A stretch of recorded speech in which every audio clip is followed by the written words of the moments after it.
নমস্কার। মাননীয় অতিথিবৃন্দ, শিল্পী ও সংস্কৃতি প্রেমী বন্ধুগণ, গত কয়েকদিন ধরে আমার শরীর খুব খারাপ, খুব জ্বর হয়েছে, সর্দি কাশি, খুবই শরীর খারাপ। কিন্তু আজকে আমার এখানে আসতেই হতো দুটো কারণে। প্রথম কারণ হচ্ছে শুকঙ্কন মহারাজ এত আদর করে আমায় ডেকেছেন যে আমার পক্ষে ওনাকে না বলা সম্ভবই নয়। আর দ্বিতীয় কারণটা খুবই ব্যক্তিগত কারণ। এই বোস হাউসের সঙ্গে আমার একটা ছোটবেলার খুব স্মৃতি জড়িয়ে আছে। আমার বাবা, আমি আজকে 60 বছর আগেকার কথা বলছি, আমার বাবা এখানে কাছে আইসিআই ইন্ডিয়ার ফ্যাক্টরিতে চাকরি করতেন। উনি ওখানকার জেনারেল ম্যানেজার ছিলেন, রাবার কেমিক্যাল প্লান্ট, প্লাস্টিক প্লান্টের। এবং সেই সময় বোস হাউসটা ছিল কিন্তু আইসিআই এর রিশরা ফ্যাক্টরির ক্লাব হাউস। আমি এখানে যখন থেকে ঢুকেছি আমার কত স্মৃতি যে আমার কাছে ফেরত এসছে, আমি সেটা কাউকে বুঝে বলতে পারবো না। বেশি বলতে গেলে আমার চোখে জল এসে যাচ্ছে।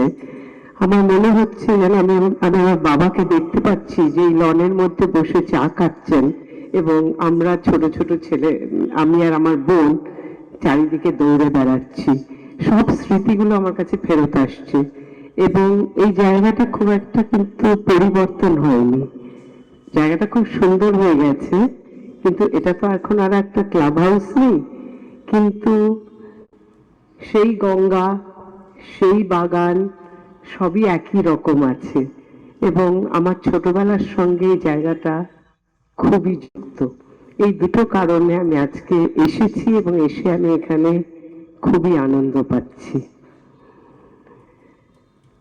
আপনাদের সকলকে আমার সশ্রদ্ধ প্রণাম ও শুভেচ্ছা। আজকে আমাকে যে বিষয়ে কথা বলতে বলা হয়েছে, ভারতীয় শিল্পকলায় স্বামী বিবেকানন্দর সুদূর প্রসারী প্রভাব। আমার সঙ্গে যারা মঞ্চে আছেন এবং আমার যে শিল্পী বন্ধুরা আছেন এখানে, তারা এই বিষয়ে আমার থেকে কিন্তু অনেক বেশি জানেন। আমার কিন্তু কিছু বলতেই খুব ভয় লাগছে, কিন্তু যেহেতু আমি এসে পড়েছি, আমি তো পালিয়ে যেতে পারবো না, তাই দুটো কথা আমাকে বলতেই হবে।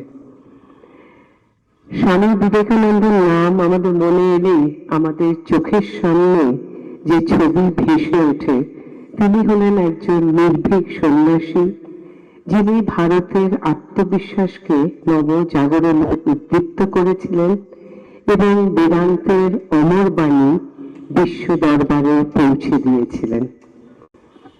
কিন্তু দর্শন ও জাতীয়তাবাদের গণ্ডি ছাড়িয়ে ভারতীয় জীবনের আরেকটি অত্যন্ত গুরুত্বপূর্ণ ক্ষেত্রেও তিনি তার গভীর ও স্থায়ী প্রভাব রেখে গেছেন এবং সেটি হলো আমাদের শিল্পকলায়।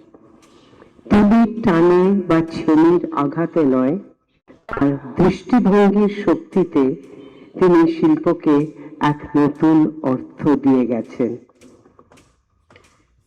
স্বামীজিকে আমরা যে সামান্য কয়েক বছরের জন্য আমাদের মধ্যে পেয়েছিলাম, সেই সময় ভারতীয় শিল্পকলা ছিল গভীর সংকটের মুখে।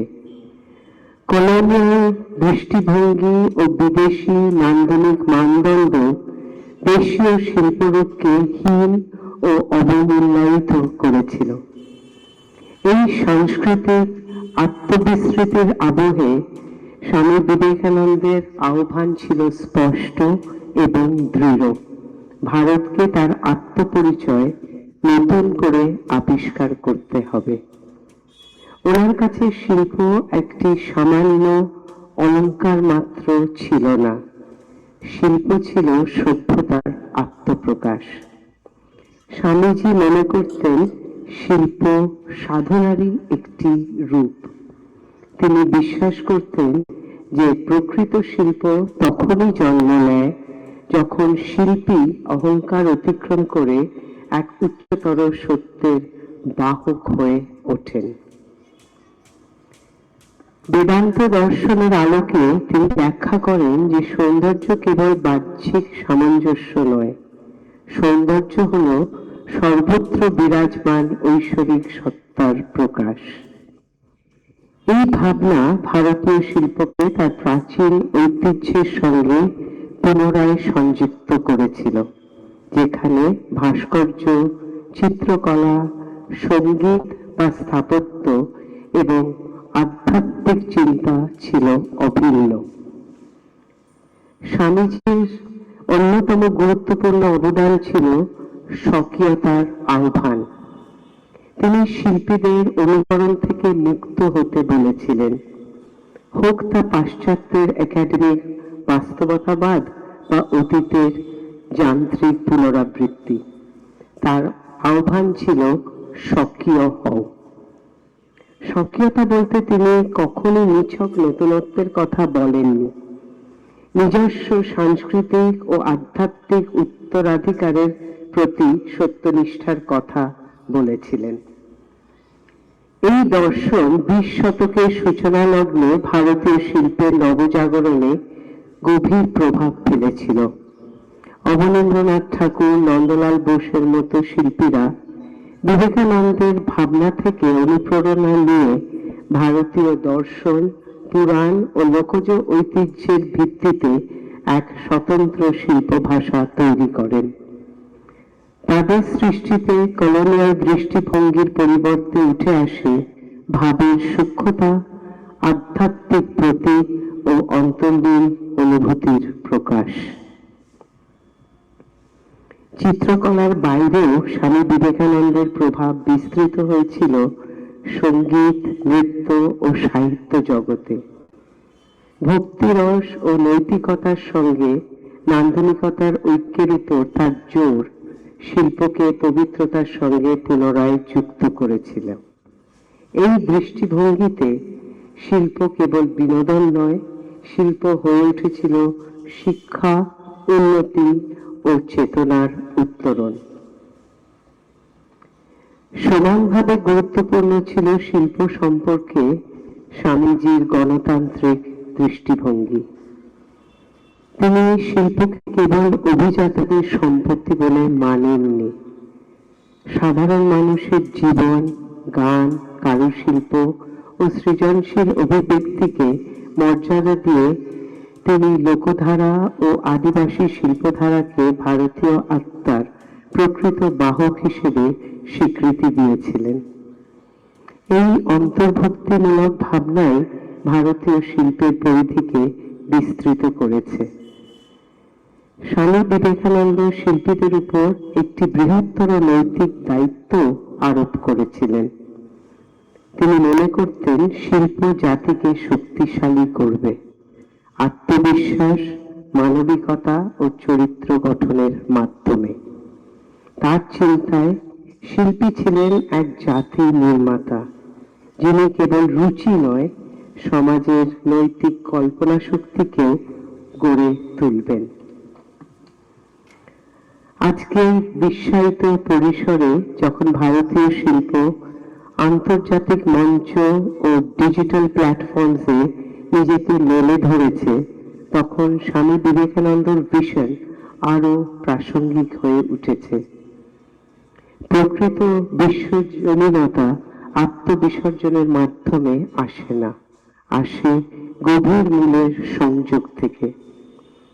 ভারতীয় শিল্প যত গভীরভাবে তার নিজস্ব আধ্যাত্মিক ও সাংস্কৃতিক উৎসের সঙ্গে যুক্ত থাকবে, ততই সে মানবতার সঙ্গে গভীর সংলাপ স্থাপন করবে।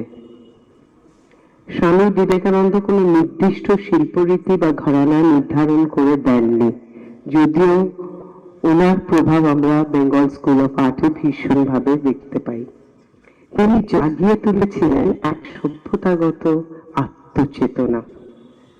সৃজনশীলতায় গর্ব, উদ্দেশ্য ও আধ্যাত্মিক গভীরতা ফিরিয়ে দিয়ে তিনি নিশ্চিত করেছিলেন যে ভারতীয় শিল্প আধুনিকতার সঙ্গে আপোষ করবে না, বরং নিজস্ব শর্তে তার মুখোমুখি হবে।